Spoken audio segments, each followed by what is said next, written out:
This is a technological showcase set in the world of The Witcher 4. What you just saw and are going to see now is running on a standard PlayStation 5 at 60 FPS with ray tracing. So in the game, you'll be playing as Ciri, a professional monster slayer, a witcher. She explores the world and hunts down monsters for coin. The region we are in is called Kovir, and you'll get to explore it in the game. Right now, Ciri is investigating a monster, and after gathering new clues, she is heading back to a nearby village.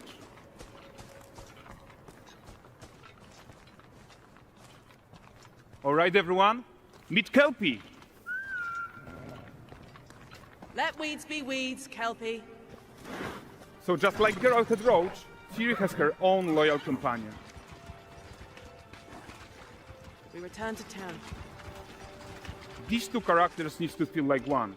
Since you're gonna explore the world on horseback, riding needs to feel seamless, natural, and just fun. Yeah, and to support that, we're introducing multi-character motion matching in Unreal. So Ciri and Kelpie, they're perfectly synchronized when mounting from any angle and speed. And we also support root motion movement on Kelpie, so controlling her feels realistic and grounded. And there are also some really nice improvements to our Unreal Chaos Flesh Solver and these machine-learned deformations. So you've got realistic muscles moving and stretching under Kelpie's skin without compromising the performance there.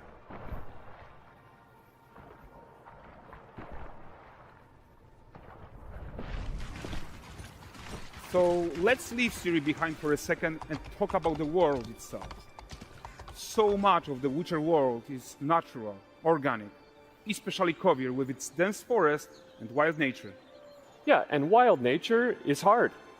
And with nanite geometry, we've freed artists from so many of their old constraints. But we don't want to rest until everything we do in Unreal has that same spirit of freedom. There's always more work to do.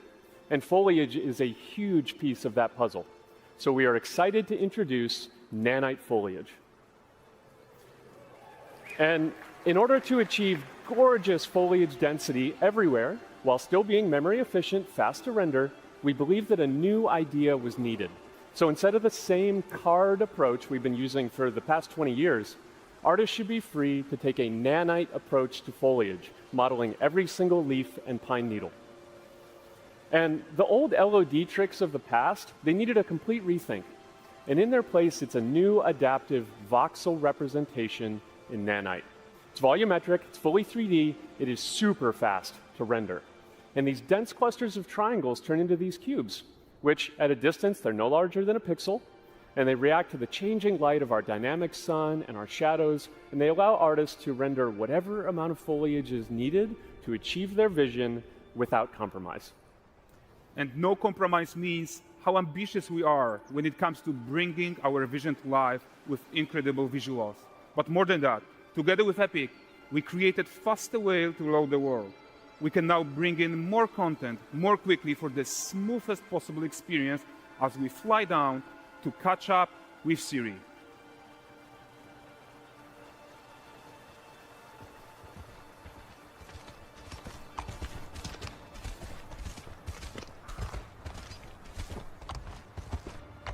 Welcome to Valdrest.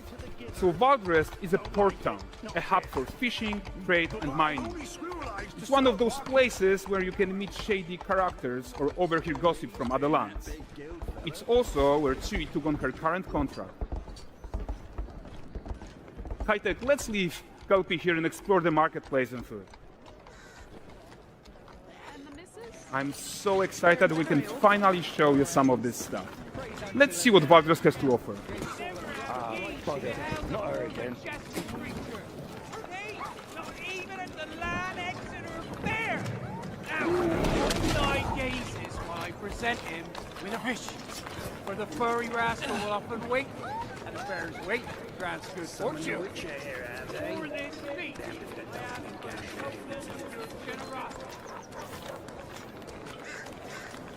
Pardon. Guys, notice how responsive the world is.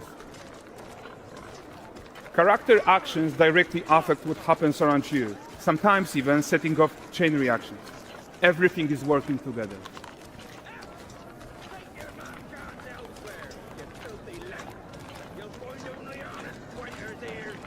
Oh, look at this poor gentleman being taught how to fly by an angry innkeeper. That's what happens when you cheat at Gwent. Last of it, is it?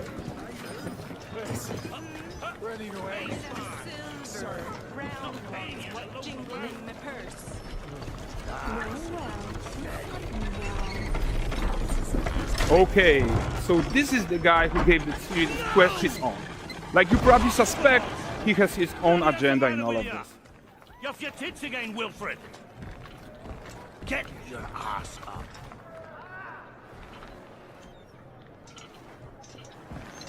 A typical day's toil. Who in? Ah, Witcheress. What news of my wagons? No eternity is taking that damn salt to arrive. I found them. And, well, suffice to say, they'll not reach you. As for the salt, I found not one speck. I presume this comes as no surprise to you. Now. Kovir's smuggling trade is of no concern to me. Shush, shush, shush. The manticore that flattened your cart and devoured your men, quite the opposite. Manticore? No, them winged hellspawn dwell in the arse end of Creighton. While Ciri decides what to do about that merchant, let's take a look at the character technology that powers this marketplace. Why don't we listen in on these fishmongers? They're selling their wares, chatting up customers. Morning, catch this is. Won't find none fresher. Reckon you ladies after one of them. Get this cleaned and gutted for you. You mind, dearest? Into seeing something more. Got mackerel cod, all Brexit's finest. And there is tons of tech to play here, even in a simple market stall.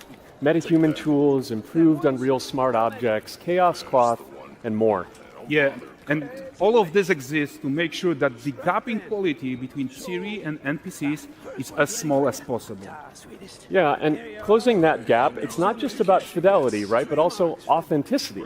They should react to changes in the world around them. But the prisoner in pillory isn't exciting enough for Valdrest. Let's grab everyone's attention with a circus.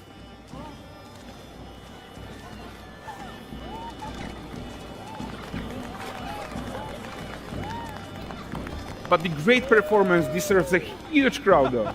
Let's crank it up.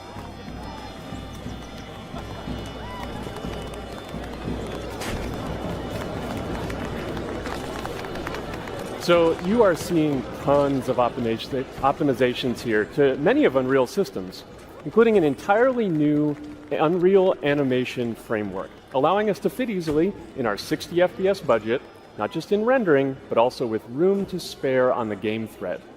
Over 300 animated skeletal mesh agents all going about their business. And the whole point is to leave breathing room for developers like you to introduce the gameplay and the systems that your players expect, empowering you to make your worlds come to life without Unreal standing in your way. You are right, and that's the open world RPG that we're making. But before we wrap up, how about one final check-in with Ciri?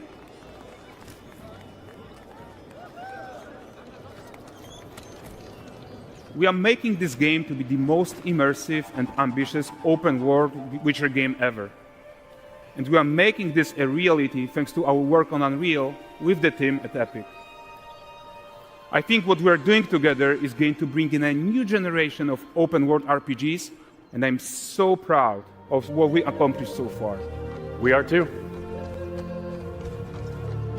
So we're almost done, but before we go, here's a small gift for all Witcher fans.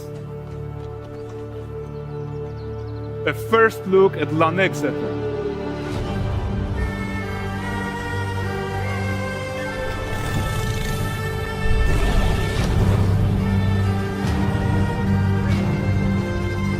Onward, Kelpie.